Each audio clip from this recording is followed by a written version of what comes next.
aminte. Mulțumesc atât de mult. Cu prietenii de-o viață să petrec până dimineață.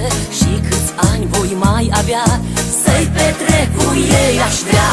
Astăzi este ziua mea, voi cânta și voi dansa. Anul care va veni, tot frumos îl voi trăi. Astăzi este ziua mea, mâine mă despart de ea.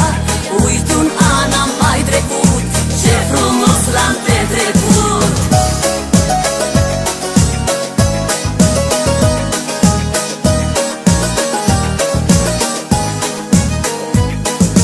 Mi-aș dori doar sănătate, să rămân așa cum sunt, că în rest le am pe toate. Ce-aș putea dori mai mult? Azi e ziua mea iubite, azi pe lume m-am născut. Cine și-a adus aminte, mulțumesc atât de mult. Astăzi este ziua mea, voi cânta și voi dansa. Anul care va veni, tot frumos îl voi trăi. Astăzi este ziua mea, mâine mă despart de ea.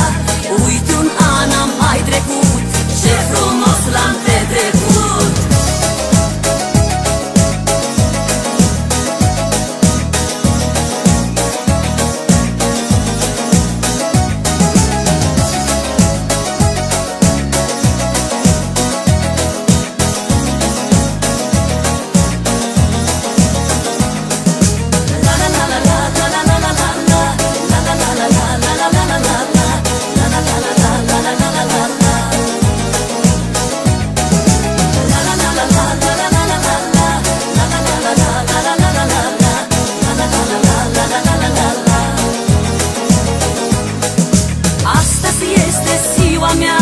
Voi cânta și voi dansa.